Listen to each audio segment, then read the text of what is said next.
건강한 사회로 가는 길목에서의 침묵의 의외의 효과. 침묵의 효과를 아는가?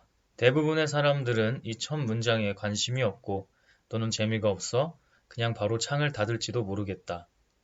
우리가 사는 지금 이 시대, 사회는 너무 많은 말들이 난무하는 흐름과 상황 속에 있다. 거기에 더해 우리의 문화는 타인에게 관심이 너무 많다. 좋은 의미의 긍정적인 부분도 있겠지만 안타깝지만 그렇지 않은 경우도 많다. 남에게 참견을 하기 좋아하고 관심이 그렇게도 많아 하지 말아야 할 말들을 많이 하기도 한다. 말이 많은 것이야 무엇이 그리 문제가 되는가 싶지만 그만큼 상처를 주는 말을 하기 쉬운 상황들에 많이 노출되어 있다는 것은 분명 썩 유쾌한 상황은 아닌 듯 보인다. 개인적으로 네이버나 유튜브 등과 같은 공간에 댓글 문화가 참 아쉬울 때가 많다. 아니 안타깝다. 뉴스라는 공간에 댓글들은 또 왜 이렇게 어지러운지. 뉴스라는 공간은 힙스터, 래퍼들의 공간은 아니지 않는가. 이곳에선 건설적이지 못한 아주 열띤 토론의 현장이 벌어진다. 헐뜯기 바쁘다. 아주 열심히 일을 하는 것 같다. 뉴스도 신문사도 이를 이용한다. 정치 뉴스에는 이미 좀비 떼들이 극성이고 심지어 사회, 경제, 문화 가릴 것 없이 뉴스 주제와도 맞지 않은 댓글들로 도배를 한다. 너무 많은 말들이 만들어내는 혼잡함과 혼란함이다. 이제는 대중들도 의식 수준이 많이 올라와 현혹되거나 함정에 빠지지 않지만 그래도 보기 불편한 건 사실이다. 그래서 개인적으로는 필요한 뉴스만 보고 요즘에는 정독도 하지 않는다. 대다수 신문사에 대한 신뢰도가 바닥을 친 지가 한참 되었기 때문이다. 필요하고 좋은 뉴스라는 판단이 서면 그때는 필요에 의해 정독을 한다. 정보 공유, 습득 정도로만 훑어본다.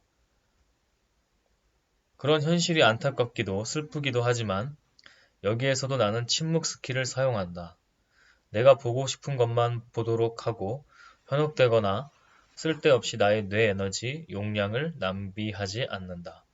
가끔 대댓글로 여론을 잡고 물을 흐르지 말라고 하는 식의 말을 하고 싶지만 역시 침묵으로 응수한다. 그러면 내 정신 건강에도 좋고 쓸데없는 에너지 낭비 또한 없다. 한국 사람들은 유독 남에게 관심이 많다. 나에게 집중하는 시간이 부족하다 못해 거의 없다고 봐도 무리가 없다. 자, 나에게 관심과 집중할 시간이 부족한 것은 그냥 그렇다고 넘기겠다. 그러나 중요한 건 각종 SNS나 유튜브, 인플루언서, 연예인, 정치인, 부자 흉내 등을 보며 스스로 열등감에 사로잡히거나 그런 현상, 인물들을 향해 보기 불편하고 악성 댓글들을 남기는 것을 보면 우리나라 사람들과 문화라는 것은 너무 남에게 관심이 많은 거 아닌가 생각해 보게 된다. 하지 말아야 할 말을 너무 하다 보면 상대에게 상처를 주기에도 쉽다. 외모 비하와 명절이면 가족, 친척들끼리도 사생활을 너무 캐물어 서로 간의 불편함을 증폭시킨다. 침묵을 하자. 침묵에 대해서 한번 깊이 고려해보고 나아가 자기 성찰을 할 필요도 있다. 상대가 동의하지 않는 대화에서 그 무엇도 이루어지지 않는다. 그래서 침묵은 힘이 있다. 나에게 어떤 비난을 해도 내가 동의하지 않는다면 논쟁과 분쟁은 없다. 댓글 문화에서도 그렇지만 실생활에서도 상대가 내게 열등감을 느껴도 내가 동의해주지 않으면 상대는 제풀에 지쳐 또는 양심의 민감도가 정상적으로 형성이 된 사람이면 적어도 부끄러워서라도 상황을 피한다.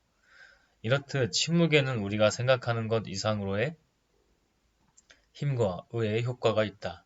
나는 한국 사회도 남에게 관심을 점차 줄여가며 건강하고 긍정적인 관심, 관계 형성 등이 이루어질 날이 올 것이라고 믿는다. 지금 우린 그런 과정에 있다. 새로운 세대들은 기성세대들의 이런 나름의 아픔, 어려움 등을 이해해 줄 필요가 있고 기성세대들은 새로운 세대들을 어른으로서 더 깊이 이해하려 해. 또 좋은 것이 있다면 나이를 불문하고 배운다는 자세로 받아들여주고 개선할 것은 개선해 나가면 그 격차와 괴리가 조금은 해소될 것이다. 남에게 주는 관심을, 필요 이상의 관심을 줄이고 그 방향을 내게 조금 돌려보자. 여러 가지 방법이 있다. 독서를 해도 좋고, 명상, 글쓰기, 산책하기 등이 있다. 아직도 혼자 나가서 식사를 하거나 혼자 어디를 다니거나 여행하는 것에 있어 우리의 시선이 그리 곱지 못하다. 이것도 남에게 너무 관심이 많아서 생기는 아이러니이고 딜레마다. 소수 약자나 남에 대한 이해가 수준이 높은 사회일수록 나 또한 언젠가 내가 소수 약자가 되고 누군가 사회의 이해를 받아야 할 순간에 그 덕을 볼 수가 있다.